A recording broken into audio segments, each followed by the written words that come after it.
이번 시간에는 일요일의 역사 짧게 나누겠습니다. 일요일의 역사가 이번에 왜 중요하냐면 이 코로나19로 예배가 좀 전체가 다 흔들려요. 이것 때문에 많이 고민을 하고 있을 거예요.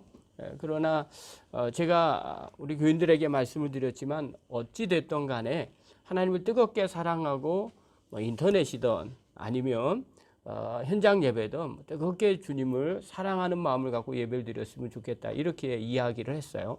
근데 역사가 이 예배라는 틀이 계속 변천이 돼 와요.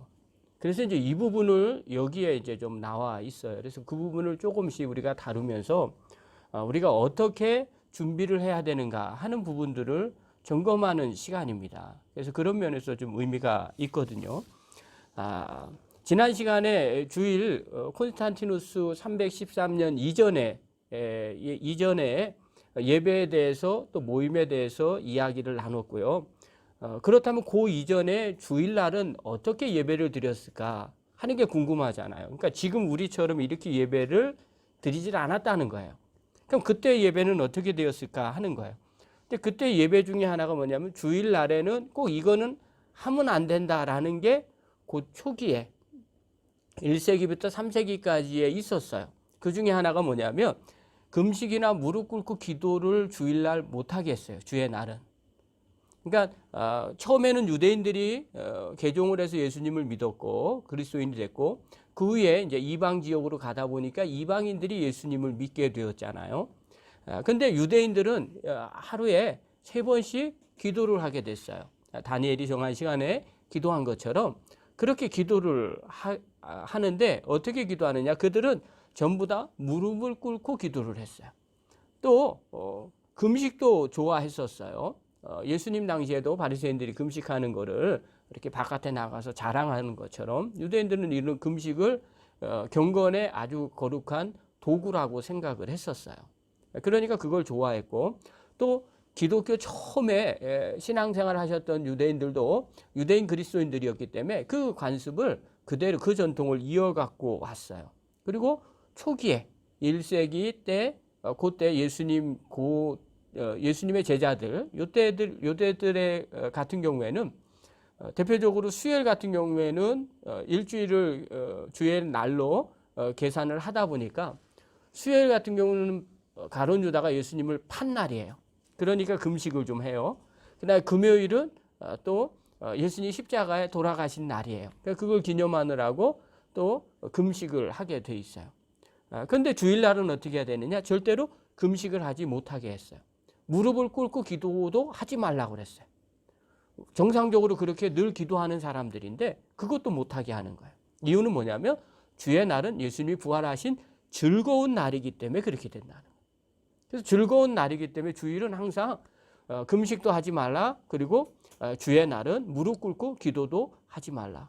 그럼 즐겁게 예수님 부활하심을 즐거워하라고 이야기하죠. 이게 주일날의 기독교의 관습이었어요. 또 하나, 두 번째, 주일날은 어떤 예배냐? 축제 예배이기 때문에 뭐부터 하느냐? 떡과 포도주를 먹는 것부터 시작했어요. 이건 유대인들의 관습이었어요. 유대인들은 저녁부터 시작해서 그 다음날 해 지기 전까지가 하루였어요. 그래서 특별히 안식일 같은 경우는 어떻게 하냐면 안식일 금요일 저녁부터 토요일 저녁까지거든요. 금요일 저녁에 어떻게 하느냐? 가정들이 전부 다 모여서 집에서 밥을 먹어요.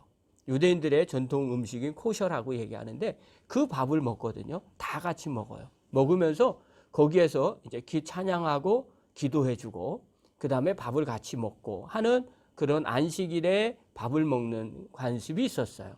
그러니까 저녁에 첫날 주일이 됐으니까 주의 날은 그들의 개념은 저녁부터 시작하는 거예요. 토요일 저녁부터 주의 날이에요. 그러니까 그때 모여서 뭐부터 하느냐? 늘 하던 대로 밥을 먹는 거예요.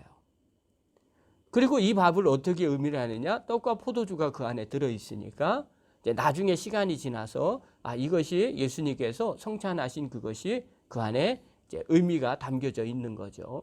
그래서 저녁에 밥을 먹기 시작을 했어요. 근데 유대인들이었을 때는 이게 가능했는데 이제 이방인들로 넘어가니까 이방인들은 안식일에 대해서 크게 중요하게 여기지 않았거든요. 그리고 왜 저녁부터 시작을 해요? 주일날, 주의 날이 시작이 토요일 저녁부터가 아닌 거예요. 이 사람들은 일요일, 일요일 정오부터가 시작인 거예요. 그러니까 토요일 저녁은 유대인들에게 있어서만 주의 날이지 이방인 그리스도인들에게 있어서는 주의 날이 아닌 거예요. 그러니까 저녁에 모일 필요가 없는 거죠. 대신 이 정오에, 그 새벽에 정각에 모이거나 아니면 새벽에 모이기 시작을 했어요. 그러니까 당연히 밥 먹는 관습이 줄어드는 거죠.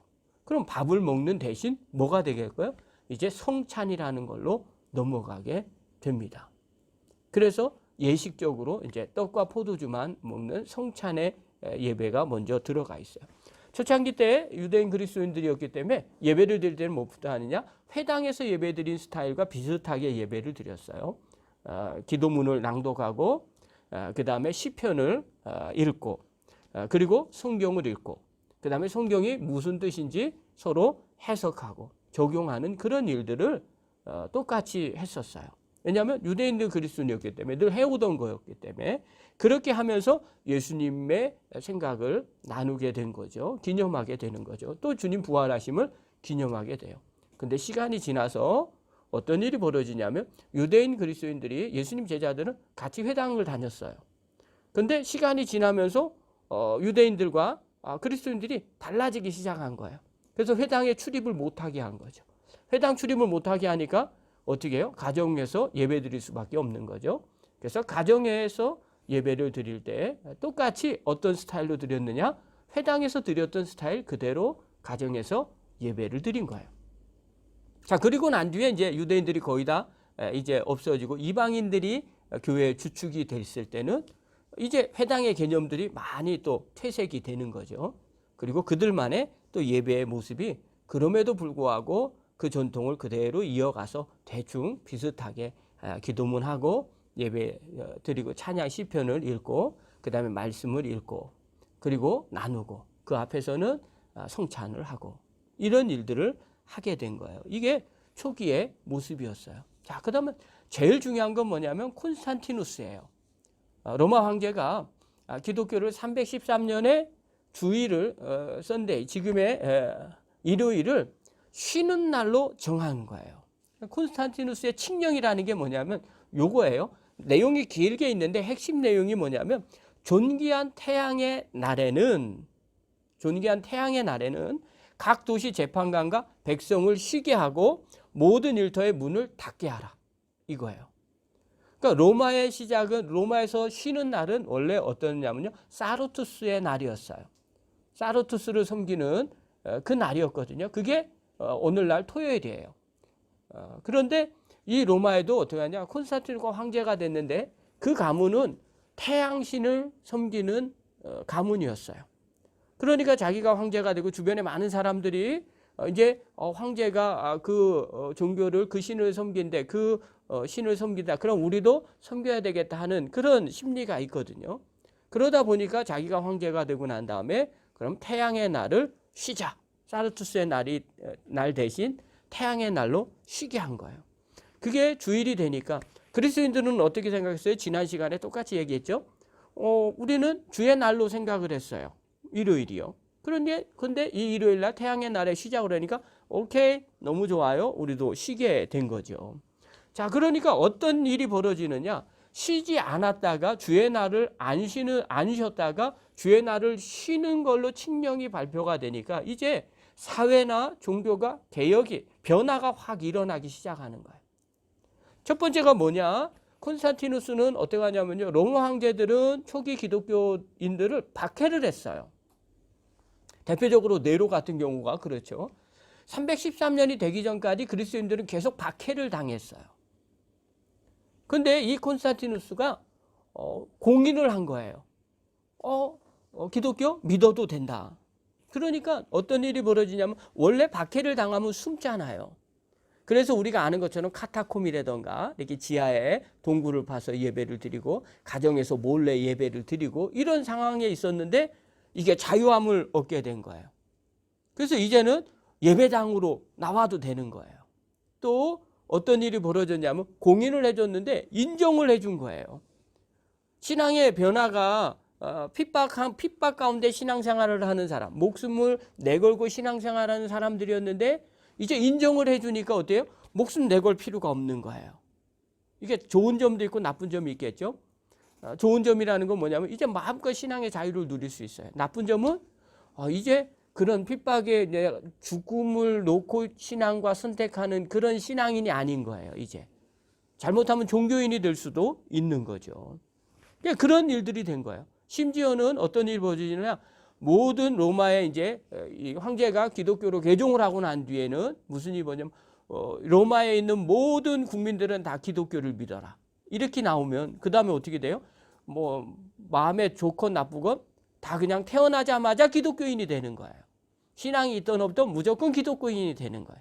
마치 내가 그 집에 태어나면 모태 신앙이 되는 것처럼. 그런 일들이 벌어지기 시작한 거죠. 자, 그렇게 되다 보니까 예배도 막 이제 예배 형태가 바뀌어지기 시작하는 거예요. 그 다음에 세례를 받는 것도 바뀌어지기 시작하는 거예요. 그 다음에 두 번째가 뭐냐? 주일을 그렇게 콘스탄티누스가 313년 일요일을 휴일로 결정하고 기독교를 공인하고 인정을 하고 그 다음에 로마의 국교로 만들면서 나타나는 현상이 뭐냐면 교회와 그 지도자들에게 온갖 종류의 특권을 주기 시작합니다. 그러니까 이때부터 어떤 일이 벌어지느냐? 이제 로마의 대표적인 종교는 기독교니까 그걸 담당하는 대신관이라고 표현해야 되나요? 대제사장 같은 그런 사람들이 있는 거예요. 그게 천주교에서 얘기하는 로마의 교황이라고 말하는 거예요. 그때부터 이제 그런 나라에서 정해진 그런 사람들이 세워지기 시작하는 거예요. 자, 나라에서 대대적으로 장려를 하니까 어떻게 해요? 예배당도 웅장하게 질 수 있죠. 왜냐하면 나라에서 돈을 대주니까요. 그 다음에 그런 사제들을 또 임명을 하니까 그 사제들 옷 세상 말로 깨제제하게 입힐 수 없잖아요. 그러니까 막 화려하게 옷을 입는 거죠. 왕관도 씌우고 그 다음에 뭐 이렇게 지팡이도 갖게 하고 옷을 입으면 금박 황금으로 막 두르고 이런 일들이 벌어지는 거예요. 그 다음에 예배를 드려도 앉아갖고 손으로 밥 먹고 몇 명씩 모여가지고 이런저런 얘기 나누는 그런 예배가 아닌 거죠. 예배는 어떻게 되냐면요, 막 근엄하게 빵빠라 울리고 이제 사람들 막 도열해 있고 그 다음에 막 뭔가 멋있어 보이는 것들을 막 거기서 이렇게 하기 시작하는 거예요. 그래서 천주교를 이렇게 자세히 보면요, 그게 아직까지 남아 있어요. 사람들 가만히 앉아 있는데 막 온갖 행위들을 막 멋있게 하죠. 이제 그런 것들이 거기에 들어가 있는 거예요. 그래서 그런 것들로 인해서 나라에서 지도자들과 온갖 종류의 교회에 특권을 주다 보니까 그런 것들이 발전하기 시작하는 거예요. 자, 그리고 난 다음에 세 번째 또 바뀌는 아주 중요한 게 있어요. 그게 뭐냐면 주의 날을 쉬니까 기독교인들은 쉰다는 거는 또 뭐하고 이제 관심이 있어요? 안식하는 거와 관심이 있게 생겼어요. 그래서 이전까지 3세기 이전까지는요, 주의 날이 안식일에 쉬는 날과 생각을 같이 한 적이 없었어요. 한 번도 없었는데 주일날 쉼으로 말미암아 비로소 생각하는 거예요. 그리스도인들이. 그러면 이 쉰다는 이 쉬는 날이 안식일에 쉬라는 계명과 연결돼야 되지 않겠느냐. 그래서 이때부터 그 주일날 쉬는 날 해야 할 일과 하지 않아야 할 일들을 이제 교회에서 정하기 시작하는 겁니다. 그러니까 지금은 우리는 주일날 어떤 분들 그럴 거예요. 안식에 쉬는 날이다. 저 어렸을 때도요. 특히 이제 저 밑에 이제 고신이나 뭐 이런 쪽에서는 주일날 버스도 못 타고 다니게 했어요. 그 다음에 사 먹지도 못하게 했어요. 그걸 왜 그러냐면 안식일의 날의 개념을 갖고 있기 때문에 그런 거예요.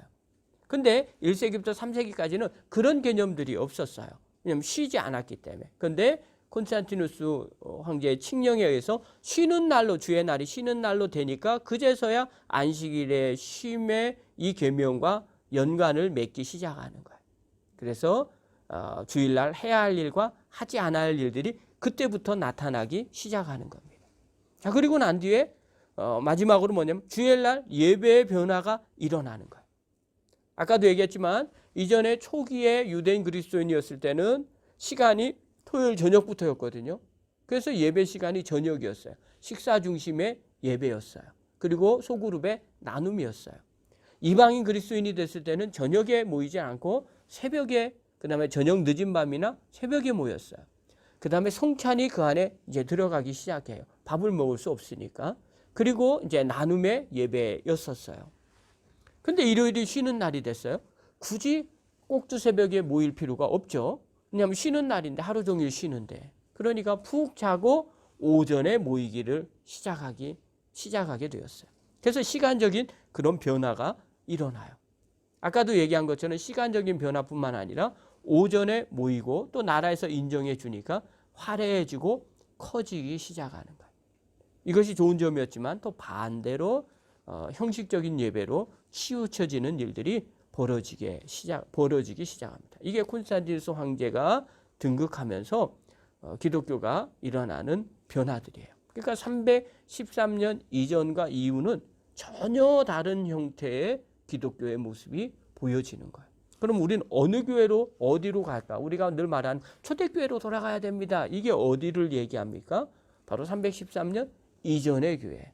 사도행전에 나오는 그런 교회들. 이런 교회들로 돌아가기를 원하는 거예요. 그 이후의 교회는 오늘날 우리들의 교회와 크게 차이가 나지 않아요. 그러나 그 이전의 교회들, 그때의 모습들, 그리고 그때 추구했던 것들로 돌아가기를 원하는 거죠. 이것이 일요일의 역사 콘스탄티누스 황제의 모습이었어요. 오늘은 여기까지. 그렇다면 우리가 다시 한번 질문을 해볼 필요가 있어요. 신앙의 자유가 있다고 해서 신앙이 더 좋아질 것인가? 아니면 목숨을 내어놓는 핍박 가운데 있을 때 314년 이전의 신앙이 훨씬 더 좋았을까? 그렇다면 어느 게 더 좋았을까? 차이는 무엇일까? 그렇다면 오늘 우리는 어떨 때 우리의 신앙을 더 좋게 할 수 있을까? 어느 게 더 나을까? 고민해 볼 필요가 있겠죠. 저와 여러분이 그 고민을 좀 했으면 좋겠습니다.